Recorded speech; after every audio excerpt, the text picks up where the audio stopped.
আমি শুরু করব সজল ঘোষ আমার সঙ্গে রয়েছেন এবং তার সঙ্গে নীলাভ ব্যানার্জিও রয়েছেন। সজলদা কি বলবেন? আমি একটা রাজ্যের মুখ্যমন্ত্রীর এই ভূমিকা ভাবতে অবাক লাগছে। আজকে আমরা আলোচনা করতে ভেবেছিলাম, আমি আলোচনা করব রাহুল গান্ধীর মন্তব্য নিয়ে, যেখানে রাহুল গান্ধী বলেছিলেন যে অপারেশন সিঁদুরে নাকি নরেন্দ্র মোদী সারেন্ডার করেছেন, ভারতীয় সেনা নাকি সারেন্ডার করেছে। আমি বলছি রাহুল গান্ধীর কি দোষ?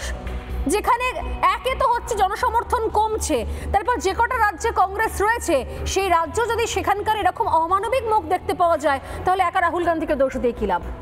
না, রাহুল গান্ধীকে কোনো দোষ দেওয়া যায় না, কারণ উনি এখনো ম্যাচিওর নন। প্রশ্ন সেটা নয়। প্রশ্নটা যেটা হচ্ছে, এটা প্রথমত হচ্ছে আমি ওই পরিবারের সবাইকে সমবেদনা জানাই। ভারতীয় জনতা পার্টির পক্ষ থেকে আমি তাদের আত্মার শান্তি কামনা করি। এটা একটা দুর্ঘটনা নিশ্চয়ই কোথাও না কোথাও সেখানে তাদের সরকারের ব্যর্থতা, গাফিলতি ছিল, এগুলো পরবর্তী পর্যায়ের আলোচনার বিষয়। কিন্তু আজকের মেন বিষয় যেটা, একজন মুখ্যমন্ত্রী যদি এটা সত্যি হয় যে বাইরে এই ধরনের ঘটনা ঘটছে আর সেই মুহূর্তে ভেতরে মুখ্যমন্ত্রী সেলফি তুলছেন, রিল করছেন, এগুলো যদি ঘটনা হয়, তাহলে এর থেকে লজ্জার, এর থেকে ঘৃণার, এর থেকে অমানবিক কোনো ঘটনা হতে পারে বলে আমার মনে হয় না। আমরা এই ধরনের ঘটনা পশ্চিমবঙ্গে অনেক সময় দেখতাম, কিন্তু মুশকিল হচ্ছে পশ্চিমবঙ্গের হাওয়া ইন্ডিজোটের কল্যাণে। আমি একটু বিরোধ করছি। দেখুন এই মুহূর্তে আমি ছবিটা দেখাচ্ছি, মুখ্যমন্ত্রীর মুখ দেখলে আপনি স্পষ্ট বুঝতে পারবেন যে ওনার কাছে খবর আছে।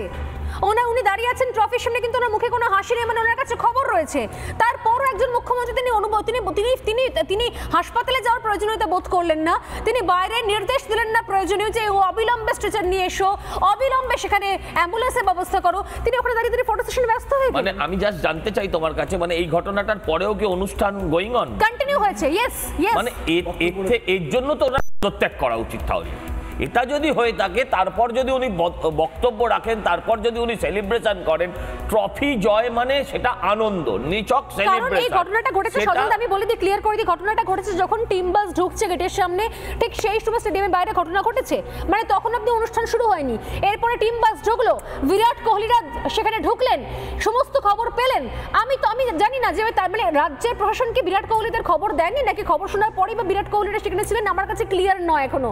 কিন্তু রাজ্যের সরকার তো জানে, মানে সরকার তো জানে, কে রুলিং পার্টি তো জানে, তারপর গিয়ে এতক্ষণ ধরে সেলিব্রেশন চললো, এত বাজি ফাটানো হলো, আর রাস্তায় মানুষের লাশ তুলতে হচ্ছে। মানে এটা যদি আপনি যা বলছেন সেটা মানে ভাবতে গেলে গায়ে কাঁটা দিয়ে ওঠে।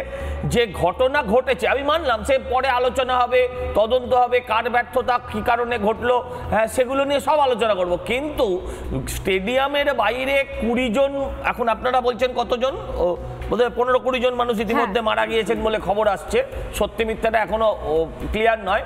কিন্তু আর স্টেডিয়ামের ভেতর সেলিব্রেশন হচ্ছে, বাজি ফুটছে, আর অন্তত মুখ্যমন্ত্রীকে দেখা যাচ্ছে ওই প্লেয়ারদের নিয়ে ট্রফির পাশে দাঁড়িয়ে আছে। এটা আমার মনে হয় এই দশকের সবচেয়ে লজ্জাজনক একজন মুখ্যমন্ত্রীর ছবি। এটা কিন্তু অত্যন্ত ব্যথার, বেদনার। মানে এটা ঠিকই যে কংগ্রেসের আজকে লজ্জা শরম বলে কিছু নেই, যদি থাকতো তাহলে অন্তত একজন গান্ধী পরিবারের সদস্য বলেন নিজেকে, তিনি অন্তত মিলিটারির বিরুদ্ধে, আমাদের সামরিক বাহিনীর বিরুদ্ধে তিনি খারাপ কথা বলতেন না। সেটা মানে যেমন ঝাড় তেমনই বাঁশ, এটা আবার আজকে এখানেও প্রমাণিত হলে কি বলবো।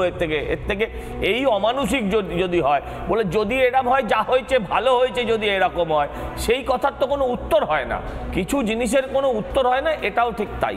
আমি এই মুহূর্তে ব্রেকিং নিউজে নজর রাখবো, যেখানকার বেঙ্গালুরু বিজেপি তরফ থেকে কি পোস্ট করা হয়েছে সেদিকে নজর রাখা যাক। এই মুহূর্তে ব্রেকিং নিউজ, বেঙ্গালুরুতে পদপিষ্ট হওয়ার ঘটনার পর এই মুহূর্তে বেঙ্গালুরু কর্ণাটক বিজেপির তরফ থেকে যে পোস্ট করা হয়েছে ঘটনাচক্রে, কর্ণাটক বিজেপির তরফ থেকে তখনই সঙ্গে সঙ্গে প্রতিনিধি দল হাসপাতালে ছুটে যায় এবং সেখানে তারা নিজে তত্ত্বাবধান করে। এই মুহূর্তে যে পোস্ট রয়েছে, বেঙ্গালুরু পদপিষ্ট হয়ে মৃত্যু মিছিল, কংগ্রেস সরকারের অপদার্থতায় মৃত্যু, দায়িত্ব জ্ঞানহীন সরকারের জন্যই দুর্ঘটনা, কংগ্রেস সরকারের হাতে লেগে রয়েছে রক্ত, ভিড় নিয়ন্ত্রণের ব্যবস্থা ছিল না, জনতাকে সামলাতে সামান্য ব্যবস্থাও ছিল না, সোশ্যাল মিডিয়ায় পোস্ট বিজেপির। নানা ধরনের কন্টেন্ট দেখার জন্য লাইক করুন, শেয়ার করুন আমাদের ফেসবুক পেজ, সাবস্ক্রাইব করুন আমাদের ইউটিউব চ্যানেল।